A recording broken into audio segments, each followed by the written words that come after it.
नमस्कार, स्वागत है आप सबका। मैं हूं विनीत राय और आज फिर लेकर हाजिर हूं अपना खास प्रोग्राम, जिसमें हम आपको बताएंगे शेर शाह सूरी के बारे में। शेर शाह सूरी का नाम इतिहास में सम्मान से लिया जाता है, क्योंकि भारत पर राज करने वाले विदेशी शासकों में से शेर शाह सूरी उन अच्छे शासकों में गिने जाते थे और उन्होंने भारतवर्ष को एक सूत्र में बांधने का प्रयास भी किया था। सूरी के शासनकाल में नागरिक सुविधाओं और यातायात के साधनों का काफ़ी विकास हुआ था, जिसके कारण विदेशी शासक होने के बावजूद भी उनको जनता का स्नेह प्राप्त हुआ था। शेर शाह सूरी अपनी वीरता, अदम्य साहस और परिश्रम के बल पर दिल्ली के सिंहासन पर कब्जा जमाने में सफल हुए थे। तो आइए आज हम आपको उस दूरदर्शी और कुशल शासक शेर शाह सूरी के बारे में रूबरू करवाते हैं। सूर साम्राज्य के संस्थापक शेर शाह सूरी के बचपन का नाम फरीद था और शेर शाह सूरी का जन्म 1486 ईस्वी में हुआ था। शेर शाह सूरी के पिता हसन खां एक अफगान अमीर जमाल खान की सेवा में रहते थे। 1540 में शेर शाह ने मुगल साम्राज्य को अपने हाथों में लिया था और 1545 में शेर शाह की अचानक मृत्यु होने पर उनका बेटा उत्तराधिकारी बना। हम आपको बता दें कि शेर शाह सूरी का जन्म फरीद खान के नाम से बिहार के सासाराम में हुआ था। युवावस्था में ही शेर शाह सूरी एक अमीर बहार खान लोहानी की सेवा में रहा करते थे। बहार खान के यहाँ काम करते हुए उन्होंने एक शेर का शिकार किया था, जिसके कारण उसकी बहार खान लोहानी ने उसे शेर शाह की उपाधि दे दी थी। पुकारने वाला नाम सूरी उनके प्राचीन ग्राम सूर से लिया गया था और लोहानी के शासन के अन्य अमीरों की जलन के कारण शेर शाह को दरबार से बाहर निकाल दिया गया था, जिसके बाद वो मुगल शासक बाबर के दरबार में चले गए थे। उस दौरान उसने अपनी सेवा के बदले में एक जागीर भी हासिल कर ली थी। आपको बता दें कि बाबर की सेवा के दौरान ही शेर शाह ने मुगलों, शासकों और उनकी सेनाओं की ताकत और कमियों का आकलन कर लिया था और कुछ दिन बाद ही शेर शाह ने मुगलों के खेमे को छोड़ दिया और बहार खान लोहानी का प्रधानमंत्री बन गया। लोहानी की मृत्यु के बाद वो बहार खान लोहानी के समस्त क्षेत्र का इकलौता मालिक बन गया था। ये शेर शाह सूरी की दूरदर्शिता की एक अच्छा उदाहरण भी है। शेर शाह सूरी ने मुगल सेना और उसके शासक हुमायूं को चौसा के युद्ध में पराजित किया था और दिल्ली के सिंहासन पर अपना कब्जा कर लिया। उसने मुगल शासक हुमायूं को दिल्ली से बाहर निर्वासन में जाने के लिए भी मजबूर कर दिया था। शेर शाह सूरी ने बाद में हुमायूं दीना पनाह शहर को विकसित कर उसका नाम शेरगढ़ रखा और पाटलिपुत्र का नाम पटना रखा। बाद में ग्रांड ट्रंक रोड को चित्तागोंग के विस्तृत करते हुए रास्तों को पश्चिमी भारत से अफगानिस्तान के काबुल तक ले गए थे और देशों के रास्तों को आपस में जोड़ा था। एक शासक के रूप में शेर शाह अपने पूर्ववर्ती शासकों में सबसे आगे स्थान रखते थे। बाबर, अकबर तथा उसके बाद के सभी बादशाहों में उसकी उसी शासन नीतियों को अपनाया और भारतीय साम्राज्य में उसने जनता की इच्छा के मुताबिक काम किए।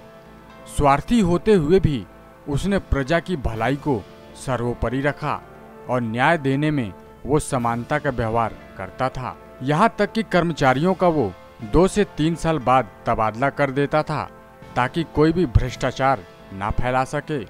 सम्राट, सेनापति, प्रधान, न्यायाधीश, व्यवस्थापक के साथ साथ कई विभागों में बंटा हुआ था और उसकी न्यायप्रियता का अंदाजा इसी से लगाया जा सकता है कि उसने सेना से कह रखा था कि युद्ध के रास्ते में पड़ने वाली फसल को नष्ट ना किया जाए। शेर शाह सूरी ने 1540 से 1545 तक 5 साल में अपने साम्राज्य में नई सैन्य शक्ति का निर्माण किया था। सोने तथा चांदी के सिक्कों का चलन शुरू करने के साथ शेर शाह सूरी ने ही भारतीय पोस्टल विभाग को भी अपने शासनकाल में विकसित किया था। 1545 में कलिंजर फतह के दौरान शेर शाह सूरी की मृत्यु हो गई थी, क्योंकि वहां बारूद में विस्फोट हो गया और उस हादसे में शेर शाह सूरी ने अपनी अंतिम सांस ली थी। लेकिन फिर भी उसने जान गंवाकर भी कलिंजर का किला जीत लिया था। हम आपको बता दें कि बिहार के सासाराम में स्थित सासाराम का मकबरा काफी प्रसिद्ध है और ये मकबरा हिंदू ईरान वास्तुकला का अद्भुत नमूना भी है। यहाँ तक कि उसे तालाब के बीच ऊंचे चबूतरे पर बनाया गया है और शेर शाह सूरी के दादा इब्राहिम खान सूरी नारनौल के प्रसिद्ध जागीरदार थे। कुछ समय के लिए उन्होंने दिल्ली के शासक का भी प्रतिनिधित्व किया था और आज भी नारनौल में इब्राहिम खान सूरी का स्मारक बना हुआ है। शेर शाह सूरी उत्तरी भारत के सूर साम्राज्य के संस्थापक थे, जिनमें उनकी राजधानी दिल्ली भी शामिल थी। 1540 में शेर शाह ने मुगल साम्राज्य को अपने हाथों में लिया था। जब 1545 में उनकी अकस्मात मृत्यु हुई थी, तब उसके बाद उनका बेटा उत्तराधिकारी बना था। पहले वो मुगल आर्मी के सेनापति बने और फिर बाद में वो बिहार के शासक के रूप में उठ खड़े हुए थे। जब बाबर का बेटा हुमायूं अभियान पर था, तब शेर खान ने बंगाल राज्य को हथिया लिया था और वहां उसने सूर साम्राज्य स्थापित किया था। शेर शाह ने खुद को हर मोड़ पर सही साबित किया था। वो एक सफल शासक साबित होते हुए और एक वीर और साहसी सेनापति कहलाए थे।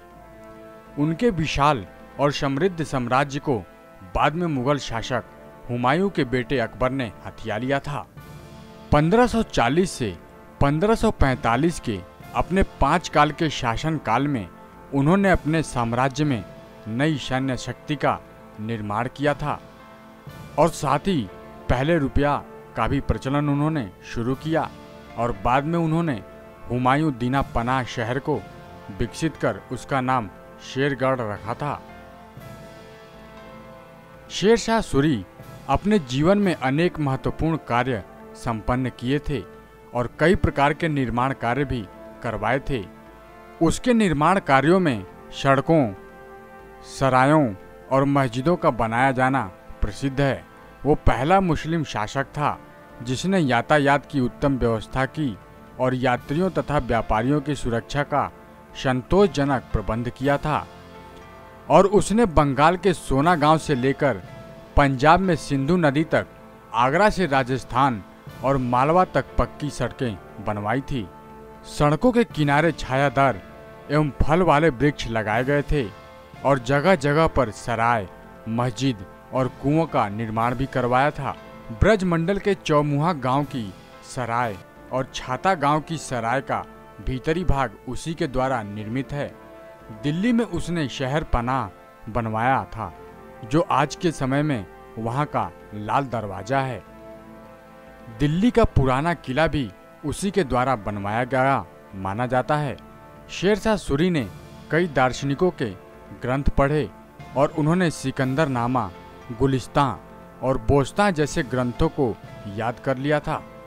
यहाँ तक कि सम्राट बन जाने के बाद भी उसकी दिलचस्पी ऐतिहासिक ग्रंथों और प्राचीन शासकों के जीवन चरित्रों के प्रति बराबर बनी रही और पुस्तकों में लिखी बातों को वो जीवन में उतारने का सफलतापूर्वक प्रयास भी करता था। वो क्षेत्र में जिसमें शेर शाह का योगदान निसंदेह ही अविस्मरणीय है और वो है स्थापत्य कला का क्षेत्र, जिसके द्वारा सासाराम में झील के अंदर ऊंचे टीले पर निर्मित करवाया गया खुद का मकबरा पूर्वकालीन स्थापत्य शैली की पराकाष्ठा का नवीन शैली के प्रारंभ का जन्मदाता माना जाता है। जिसके अतिरिक्त शेर शाह ने हुमायूं के द्वारा निर्मित दीन पनाह को तुड़वाकर उसकी जगह पर दिल्ली में पुराने किले का निर्माण करवाया था। हम आपको बता दें कि किले के अंदर शेर शाह ने किला-ए कोहना मस्जिद का निर्माण करवाया, जिसके उत्तर भारत के भवनों में महत्वपूर्ण स्थान प्राप्त है। शेर शाह ने रोहतासगढ़ का किला और कन्नौज के जगह पर शेरसूर नाम का जगह बसाया। शेर शाह ने दिल्ली में लंगर की स्थापना की, जहां पर लगभग 500 तोला सोना हर दिन व्यय किया जाता था। शेर शाह सूरी का शहर बनारस कोलकाता रोड पर सासाराम था और यहीं पर उसने अपने जीते जी अपना मकबरा बनवाना शुरू कर दिया था। मकबरा पत्थरों से बना है और मकबरे के सबसे ऊपरी सिरे से पूरे सासाराम का दृश्य साफ दिखाई देता है। शेरशाह सूरी एक ऐसा व्यक्ति थे जो जमीनी स्तर से उठकर शहंशाह बने थे। यहाँ तक कि जमीनी स्तर का ये शहंशाह अपने छोटे से शासनकाल के दौरान ही जनता से जुड़े अधिकांश मुद्दों को हल करने का प्रयास किया था। हालांकि शेरशाह सूरी का ये दुर्भाग्य रहा कि उसे भारतवर्ष पर काफ़ी कम समय में शासन करने का अवसर मिला, जिसके बावजूद उसने राजस्व प्रशासन, कृषि, परिवहन, संचार व्यवस्था के लिए जो काम किया था, जिसका अनुसरण आज का शासक वर्ग भी करता है। शेरशाह सूरी एक शानदार रणनीतिकार और आधुनिक भारतवर्ष के निर्माण में महत्वपूर्ण भूमिका निभाने वाले महान शासक के रूप में नजर आए थे, जिसने अपने पूरे शासनकाल में शानदार शासन व्यवस्था का उदाहरण प्रस्तुत किया था। तो आज के लिए बस इतना ही। हम फिर हाजिर होंगे अपने अगले कार्यक्रम में कुछ ऐसे ही रोचक जानकारियों के साथ। तब तक के लिए देखते रहिए नेक्स्ट 9 न्यूज़ और अब हमें इजाज़त दीजिए। नमस्कार।